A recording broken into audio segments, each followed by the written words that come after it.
other group of ingredients that's great for skin are something called skin-identical ingredients. And how that works is skin cells are little, round, well, when they're healthy, they're round, little round cells that would be floating off in space if there wasn't some cement and mortar to hold them together.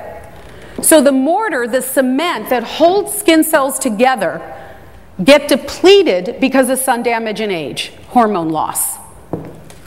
Skin-identical ingredients are those ingredients that mimic the structure of skin.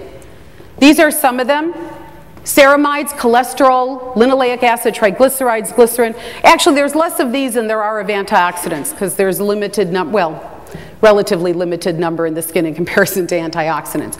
These ingredients, along with antioxidants, make for a beautiful product. Can actually do some of those words you've been hearing. Repair, build collagen. By the way, the claim about building collagen, this is not such a big deal claim. Skin loves making collagen. We're making collagen right now. Oodles and boodles of it. Right? You fall down, you scrape your knee, your skin becomes a collagen-making machine. So the claim about making collagen is an easy one.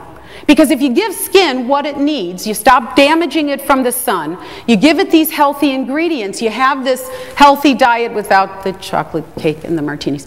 Your skin wants to do what it does best. Make collagen, make healthy skin. We just get in its way. So, skin-identical ingredients and antioxidants, and the new group of ingredients that has come around over the past few years is something called cell-communicating ingredients. Cell-communicating ingredients is a new area of research for skin that's actually rather fascinating. On skin cells, actually every cell in the body, there are receptor sites. We're a chemical machine. We work because of all kinds of substances running through our body, getting onto a skin cell and telling, or a cell, a liver cell, a heart cell, telling the cell what to do. So a cell-communicating ingredient, as far as skin is concerned, is there is a receptor site on the cell. In this case, we're going to say a vitamin A molecule because we know the most about vitamin A. The technical name for vitamin A is retinol. The one that shows up in Renova and Retin-A is retinoic acid, a form of vitamin A. It can get on and hook on to the skin cell, sit down, and say, skin cell, behave better. You're making bad skin cells, cut it out. I think you should be making nice round ones. I see your sun damage and you're making flat, unattractive ones. I want you to make younger skin cells.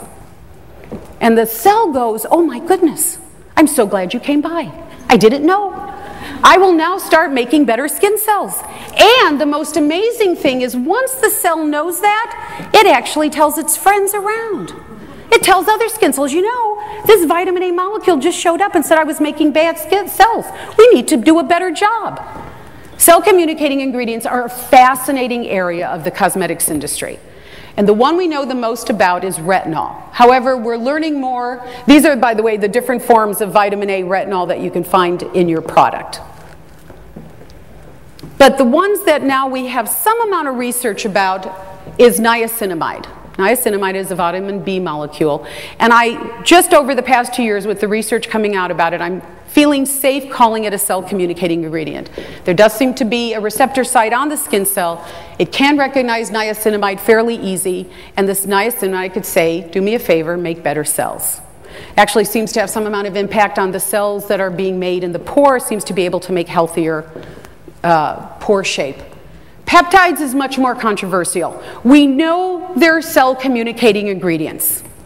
In fact, the whole thing around, better than Botox products is a type of peptide that's showing up in these products. First of all, these products, even if they could work like Botox, you wouldn't want them to.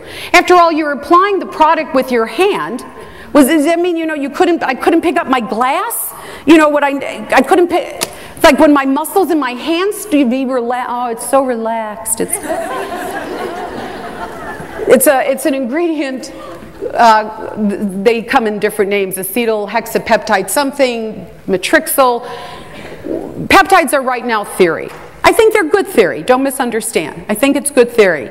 But to suggest that we know that they work, nobody knows that they work. Peptides by their very nature have a rough time staying stable. They're easily broken down by the enzymes in the skin. The likelihood that they can ever get to the skin cell is remote, at least right now. I'm sure they will come out with a super peptide eventually that can stay stable. It isn't happening.